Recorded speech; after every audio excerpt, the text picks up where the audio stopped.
Hello everyone, I hope you are all fit and fine. স্বাগতম জানাচ্ছি আরও একটি নতুন ভিডিওতে। আজকের ভিডিওতে মধ্য আফ্রিকার দেশ সাউথ সুদানের অভ্যন্তরীণ রাস্তা এবং গ্রামের পরিবেশ দেখানোর চেষ্টা করব। আশা করি ভিডিওটি আপনাদের অনেক ভালো লাগবে। চ্যানেলটিতে যদি নতুন হয়ে থাকেন অবশ্যই চ্যানেলটি সাবস্ক্রাইব করুন।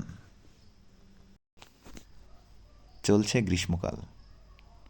আজকে তাপমাত্রা 39 ডিগ্রি সেলসিয়াস, যে তাপে চোখ ধরে যায়। আবার গাছের নিচে দাঁড়ালে মনে হয় যেন কোনো নাতিশীতোষ্ণ অঞ্চলে আছি। দুই পাশে অসংখ্য শুকনো গাছ আর পোড়া গাছের ধ্বংসাবশেষ, যেন গ্রীষ্মকাল এলেই সব গাছের প্রাণ যেতে থাকে। আবার বর্ষা এলেই যেন প্রাণের সঞ্চার হয় প্রকৃতিতে।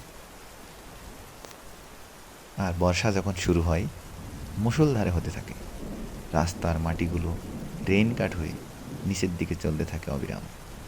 বর্ষা যেমন প্রকৃতির প্রাণ সঞ্চার করে, তেমনি যোগাযোগের রাস্তার অপমৃত্যু ঘটায়, একথা বলাই যায়। যত দূর যাবেন তত দূর দুই পাশে অসংখ্য মরা গাছ আর পোড়া ছাই যেন সাক্ষী দিচ্ছে এলাকাটিতে থাকতে হলে সারভাইভাল করতে হবে চূড়ান্ত পর্যায়ে। যে কোনো সময় গাছে আগুন লাগতে পারে। এটা দিনের যে কোনো সময় হতে পারে, কারণ এখানে তাপমাত্রা অত্যাধিক থাকে। পানির অপর নাম জীবন, আর এখানে পানির চেয়ে মদের দাম কম। গ্রামের কিছু নির্দিষ্ট বাড়িতে মদ তৈরি হয়, আর মহল্লার সবাই জড়ো হয় মদের আড্ডায়। কল্পনা নয়, বাস্তব। এত নোংরা পরিবেশে মদ তৈরি হয় যেটা না দেখলে বিশ্বাস করতাম না। গ্রামের সুন্দর বাড়িঘর দেখে মনে হয় যেন একই ডিজাইনারের হাতে করা পুরো সাউথ সুদান। মাঝে মাঝে আম গাছগুলো দাঁড়িয়ে আছে প্রকৃতিকে ঠান্ডা করবে বলে। আজকে যাচ্ছি দেশের অন্যতম স্টেট ইয়াম্বিও হতে তাম্বুরা শহরে, যা দি রিপাবলিক অফ কঙ্গো এর বর্ডারের কাছাকাছি। এলাকাটি খুবই ঝুঁকিপূর্ণ, তবুও কাজের খাতিরে যেতেই হচ্ছে। যে আম গাছগুলো দেখতে পাচ্ছেন, এগুলোতে অনেক আম ধরে। গাছ ভরা আম থাকে, 12 মাসই আম।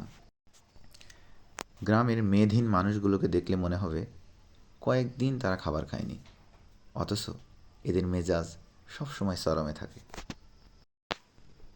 যে স্থাপনাটা দেখতে পাচ্ছেন এটা একটা স্কুল। অবশ্য এরকম একবারে রুরাল এরিয়ায় এরকম স্কুল দেখা যায় না, খুব কম। শহরে অনেক স্কুল আছে এবং এখানকার ছেলেমেয়েরা প্রায় সবাই পড়াশোনা করে। এখন যে স্কুলটা দেখতে পাচ্ছেন এটা হচ্ছে স্কুলের আসল রূপ। এই ধরনের স্কুলই গ্রামের বিভিন্ন জায়গাতে আছে। এটা হচ্ছে ব্ল্যাকবোর্ড। আমার এই ছবিটা তোলা 6 মার্চ 2024। ম্যাথের ক্লাস। এখানে কিছু যোগ বিয়োগের অঙ্ক করা হয়েছে। এটা একটা ব্ল্যাকবোর্ড। এটা হচ্ছে স্কুলের মানে অরিজিনাল অবস্থা। এটাতে যেমন একটু টিনের চালা আছে, অন্যগুলোতে এরকম যে খড়ের চালাগুলো, এই চালাগুলি দিয়েই স্কুল চালানো হচ্ছে। এই হচ্ছে এখানকার বাস্তব পরিস্থিতি। ছোট থেকে বড় সবাই খাবার চাই। রাস্তা দিয়ে যাওয়ার সময় গাড়ি দেখলেই আশেপাশের ছোট বড় সবাই রাস্তার ধারে দৌড়ে আসে, হাত বাড়িয়ে খাবার চাই। আপনার কাছে যদি সামান্য পরিমাণ খাবার থাকে তবু আপনি দিতে বাধ্য হবেন তাদের আকুতি দেখে। আপনি হয়তো তাদের আঞ্চলিক ভাষা বোঝেন না, কিন্তু চোখের ভাষা আপনাকে অতি দ্রুতই আকর্ষণ করবে। সমগ্র দেশটির আয়তন 2,48,777 বর্গ কিলোমিটার, যা 41তম। আর এই দেশে জনসংখ্যা 1,27,78,250 জন। আর এ দেশেই পৃথিবীর সবচেয়ে কম বয়সী মানুষগুলো এই দেশেই বাস করে। কারণ হিসেবে বলা যেতে পারে এখানে ম্যালেরিয়ার প্রচুর লোক মারা যায়, মশার উপদ্রব এখানে অনেক বেশি। এছাড়াও এখানকার শিশু সন্তানগুলো প্রচুর পুষ্টিহীনতায় ভুগে। আর তারপরে সবচেয়ে বড় বিষয় হচ্ছে এখানে অনেক দিন গৃহযুদ্ধ চলছে।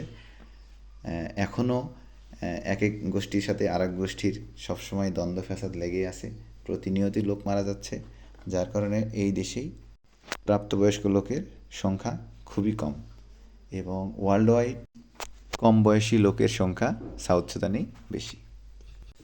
এছাড়া এখনও সাউথ সুদানে গৃহযুদ্ধ লেগেই আছে, এক সম্প্রদায়ের সাথে আরেক সম্প্রদায় প্রতিনিয়তই যুদ্ধ করছে।